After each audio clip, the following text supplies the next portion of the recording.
Hello, good day everyone. Let us continue on the study of kinematics, the language of describing motion. Now, this is a continuation of the top in video number 1, number 2, and this will be the third video. Now,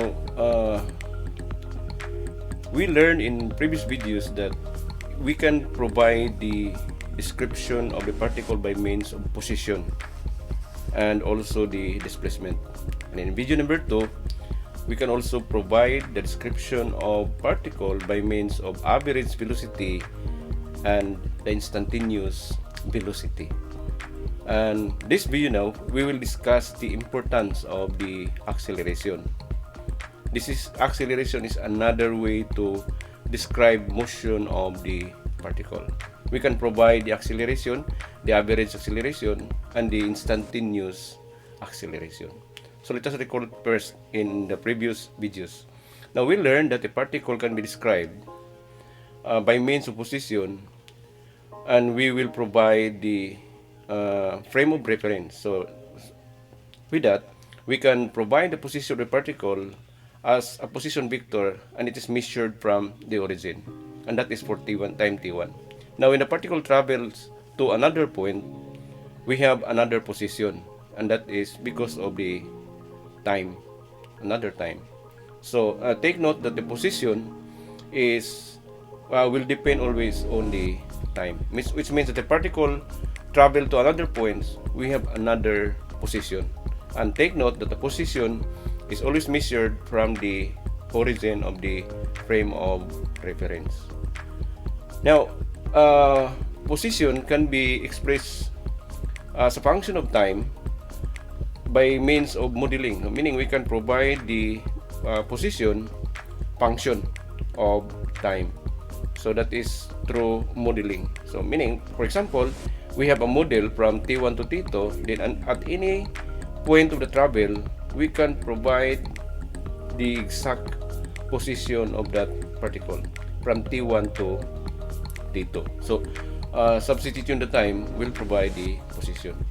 So we call this as the position vector as a function of time.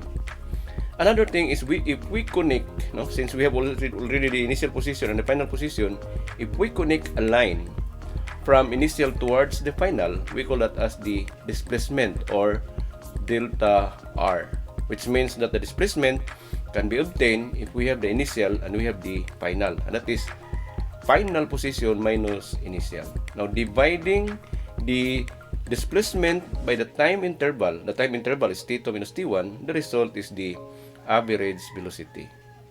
Okay.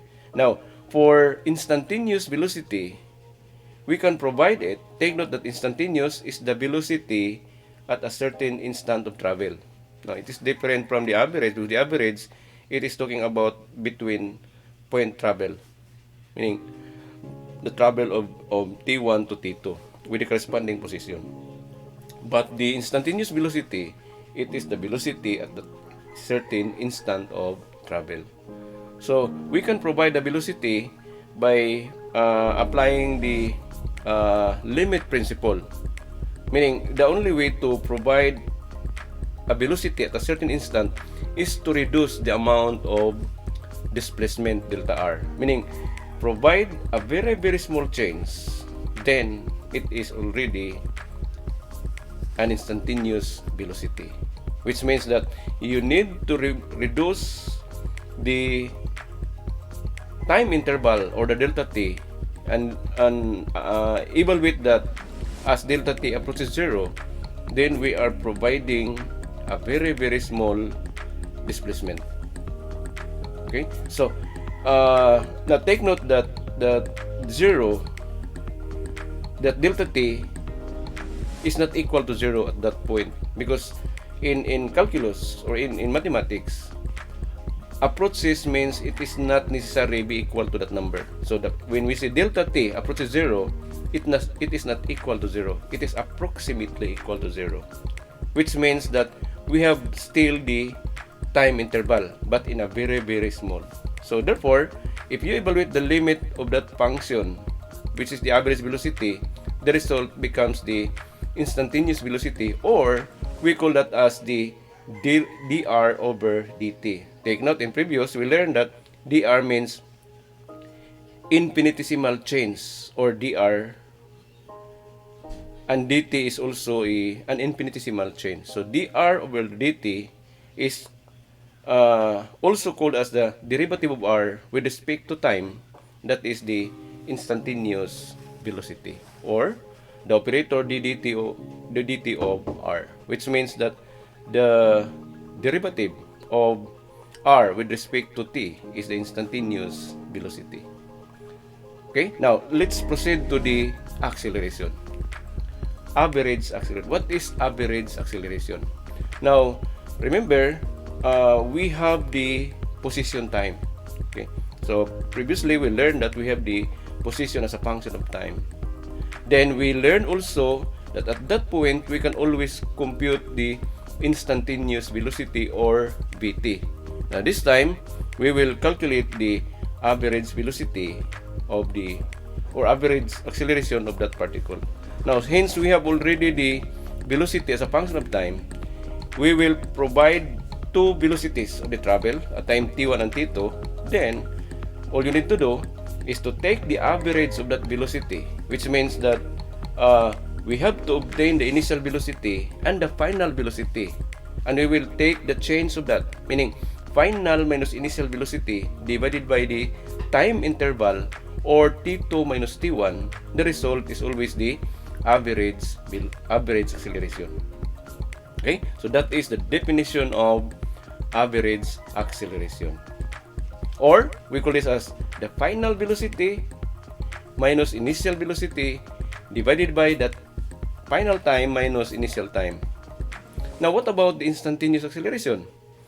The instantaneous acceleration, similar way, in the instantaneous velocity, we need to compress the change in velocity. So to compress is, again, to use the limit principle. Now, remember, limit is one of the topic in the pre-calculus, no? Evaluating the limit. So if we evaluate the limit of the average velocity as delta t approaches 0, then it is already called as the what? The instantaneous acceleration. Now remember, the average velocity is dv over dt, meaning dt, or delta t, is the time interval. We will evaluate that as delta t approaches 0. Again, it is not equal to 0. It is very close to 0. So therefore, the result becomes dv over dt. Okay, so the derivative of v with respect to time is the instantaneous acceleration.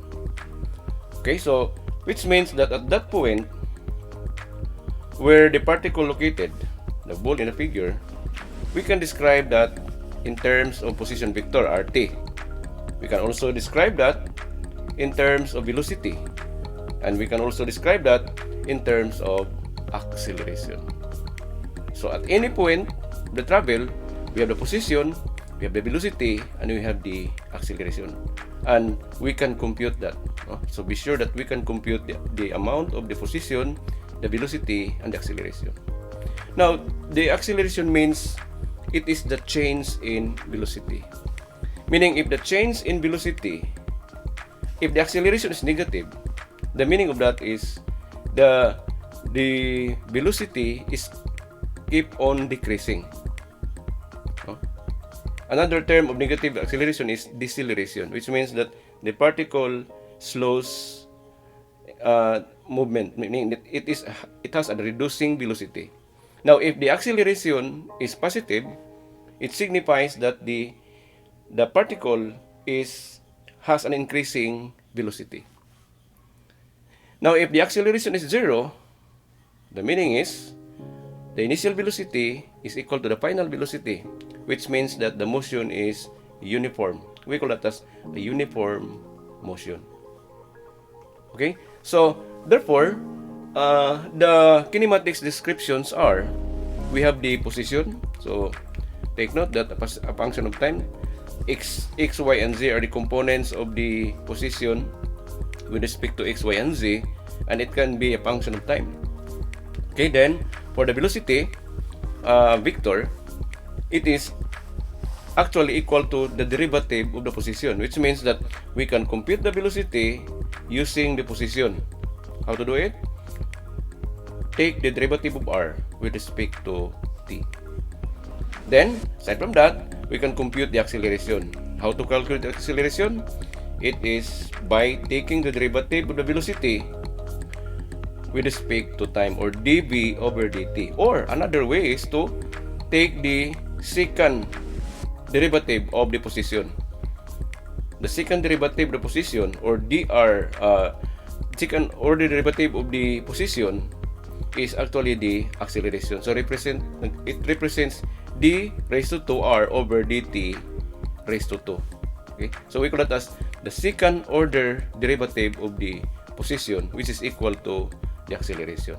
So these are the important description of the particle. Which means that if we have the, again, if we have the position, we can compute the velocity and acceleration. Vice versa, if we have the acceleration, we can compute the velocity and the position. Any given information of the three, the other three can be provided that given all the boundaries of the motion of the particle description. Okay, so to exercise ourselves in order to apply this in our everyday life, so let us have the sample problem. Suppose given the position vector as 4t cubed I hat plus 3t squared j hat minus 5t k hat. So take note that we call this as the position vector as a function of time, meaning at any time the position can be described. Okay, so since given the problem, then the question now is, what is the velocity and what is the acceleration? Okay, so first is we will compute the velocity vector. So to calculate the velocity vector, all we need to do is to use the position vector. Now remember that the velocity vector is the derivative of r with respect to time, and our r is 4t cubed I hat plus 3t squared j hat minus 5t k hat. Take the derivative of that with respect to t, then the result is the velocity. So again, we have to apply, or we have to evaluate the derivative, and to evaluate is to recall our knowledge in differential calculus. We need to use the sum rule, okay, and after that we can use the power rule. Okay, so then again, to evaluate this, it will result as 12t squared I hat plus 6t j hat minus 5k hat. This is the derivative of r with respect to time, and this is velocity. Okay, so again, it requires you to recall the theorems of differentiation. Now, the theorems of differentiation we use on this problem is just the basic rule of differentiation. So for those who haven't yet studied this one, you are all encouraged to study or recall the calculus, the differential calculus. Okay, then next is to compute the acceleration. So acceleration vector. Now the acceleration vector is, take note, is the change in velocity, and remember that the derivative velocity with respect to time. So remember that the velocity we calculated as 12t squared I hat plus 6t j hat minus 5k. So we will be using the velocity and substitute that to the formula for the acceleration. Then the result becomes the derivative of that velocity with respect to time. So again, we need to evaluate the derivative using the theorems, and the result becomes 24t I hat plus 6j hat, and this is the acceleration vector. So we have these answers. Take note, it starts from the position, we calculated the velocity, and we calculated the acceleration. So therefore, the the position vector can provide the velocity and acceleration. Similarly, the acceleration can provide velocity and position, or the velocity can provide the position and acceleration, vice versa. So these are very important because they are related to each other. There is a relationship between these three description quantities: the position vector, the velocity, and the acceleration vector. Okay, so let us continue this problem. Suppose you are asked to find the magnitudes, okay, of the position, the magnitude of the velocity, and the magnitude of the acceleration. And this time, evaluate this at 2 seconds of travel, which means that the position vector as a function of time, 2 seconds is one of that time. So what will be the position in 2 seconds and the velocity of that particle in 2 seconds again, and also the acceleration of the particle in 2 seconds. So how will you solve this problem? So to solve is for number 1, the position vector, we will be using the position vector, substituting the value of time to the position as a function of time, substitute that by 2, then evaluate. Okay, so the result becomes 32 I hat plus 12 G hat minus K hat. It is just a matter of evaluating the function, the position vector, replacing T with 2 seconds. So this is the answer for the position, the magnitude. Okay, by the way, the magnitude is, remember that in our previous video we learned that if you hear the word magnitude, we will be using square root, no? Because that is and how to evaluate the magnitude of any vector. So we have the square root of the components, no, of that vector is actually the magnitude of that vector. So the square root of 32 squared plus 12 squared plus 5 squared will result 34.5 meters per second. Now notice that the I, J, and K was eliminated because we are calculating the magnitude of that vector. So this is the answer for the position vector and its magnitude. Now for velocity vector, okay, so all you need to do is to replace again, no? Because this is already the velocity.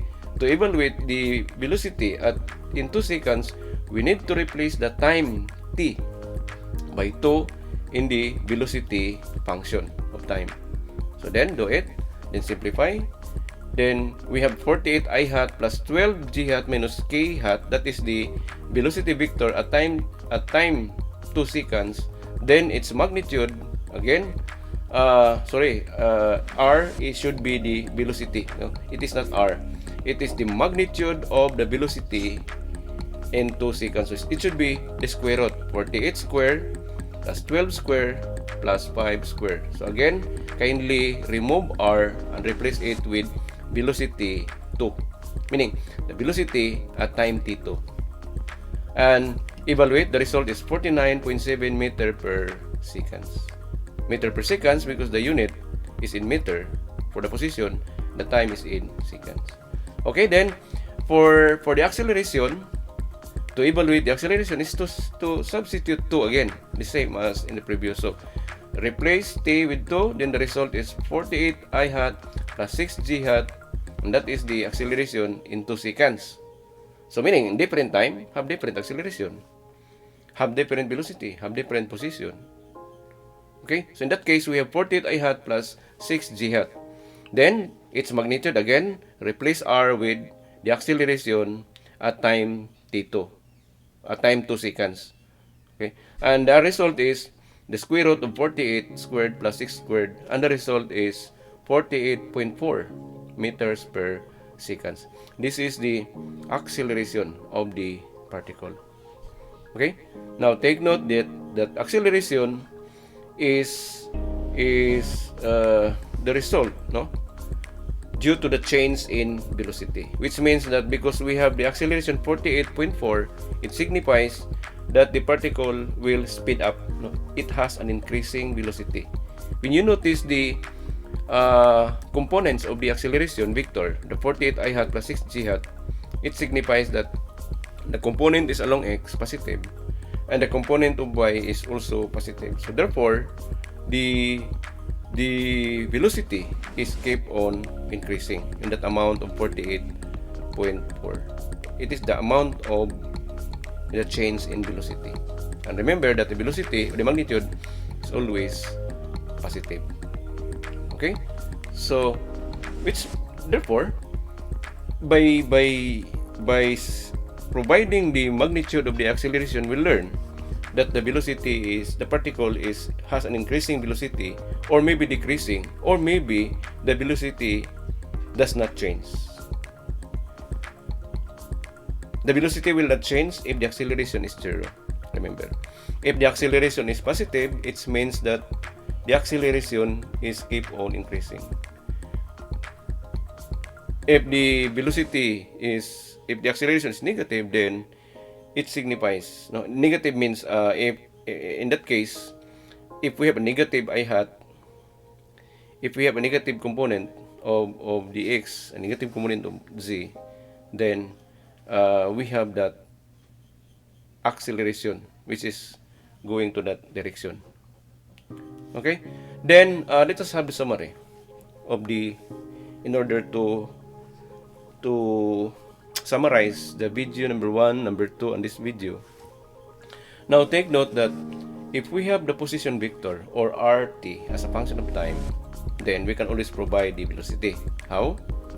Take the derivative of r with respect to t.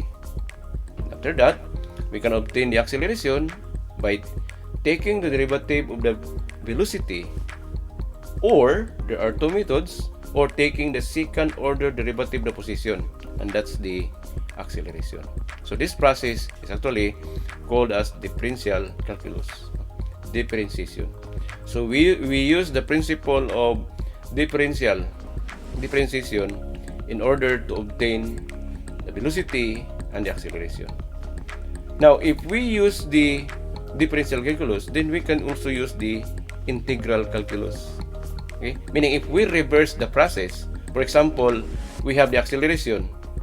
Given the acceleration, the given starts from the acceleration, and you are asked to solve for the velocity and position. How will you do it? Or can you do it? The answer is yes. All you need to do is to reverse the process. Now, if the given is position, then you are calculating velocity and acceleration, you use the differential calculus. Then when you reverse the process, we will also use the reverse process of differential, which is the integral or integration or the integral calculus. So therefore, all you need to do is to take the integral of the acceleration with respect to time. The result becomes velocity, meaning you reverse the process. And to do it is to use the integral calculus. Then after that, take the integral of the velocity, and the result is the position. And again, this is a reverse process. So if you have this one, then you can move from one description to another description. And that is by the use of our mathematical processes. The differential calculus, the integral calculus, or the differentiation, and the integration process. Okay, so that's all. Thank you for listening, and see you on my next videos. Thank you.